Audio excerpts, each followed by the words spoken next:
Joining us now, MSNBC political contributor Ben Rhodes. He served as the Deputy National Security Advisor for the Obama administration. And Ben, here's what Trump said about deploying those 2 nuclear subs just last night. Well, we had to do that. We just have to be careful. And a threat was made, and we didn't think it was appropriate, so I have to be very careful. So I do that on the basis of safety for our people. We always want to be ready, and so I have sent to the region 2 nuclear submarines. I just want to make sure that his words are only words and nothing more than that. So, Ben, regardless of the Russian rhetoric, is it typical for an American president to telegraph the movement of nuclear submarines? Not really, no.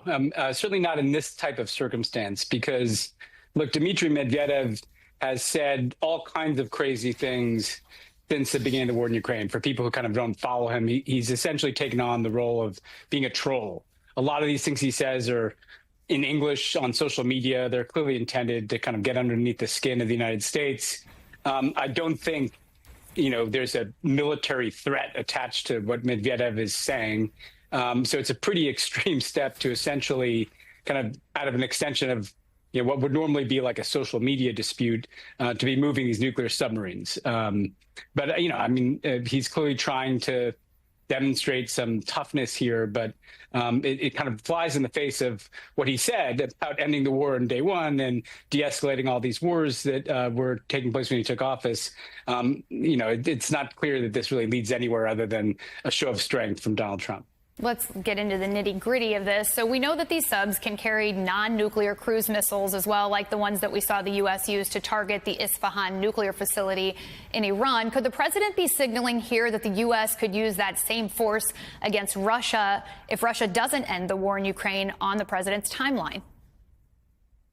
I mean, that would be the extreme scenario, but I frankly don't think that the Russians would see this as a credible threat that Trump is actually going to enter the war in Ukraine with U.S. military force. If anything, I do think it's Trump, if you're trying to assign some strategy to it, trying to kind of brush back the Russians from making those kinds of bellicose threats to the United States.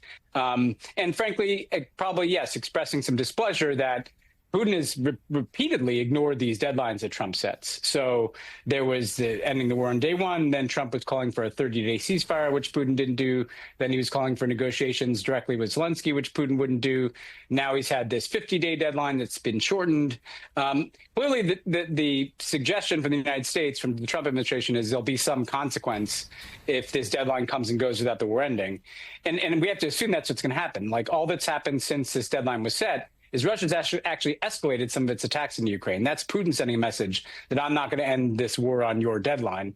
The question is, does the U.S. resort to tariffs, secondary sanctions, that's sanctions on countries that are doing business with Russia? Does the U.S. provide more military aid to Ukraine? I really don't think that Putin is factoring into his calculus the possibility that the United States will literally enter the war directly at the end of that deadline. But I mean, it's a frightening thing that we're even having that conversation in some ways. A lot of moving parts on the global stage, but let's turn to the Middle East now. Yesterday, I spoke to a Gaza native and senior fellow for the Atlantic Council. His name is Ahmed Fouad Al-Khatib, and he just wrote a piece for the Atlantic entitled "Hamas wants Gaza to starve." Here's what he had to say about Hamas's role in the hunger crisis.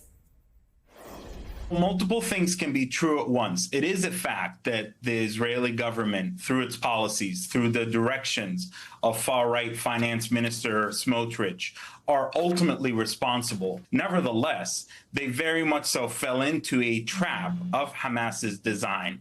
Hamas wanted to see the deterioration of the humanitarian conditions in Gaza, knowing full well that this may be the only hope for drawing in the international community, for producing horrendous imagery that showcase the war as being a humanitarian catastrophe, and therefore hoping to bring about a rapid end to the war.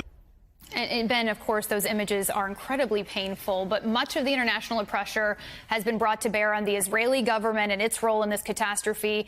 But if Hamas is leveraging its own people's misery for its strategic gain, as Ahmed is suggesting there, what role can the U.S. play in pressuring Hamas and ensuring that they're denied the ability to essentially capitalize on their people's suffering?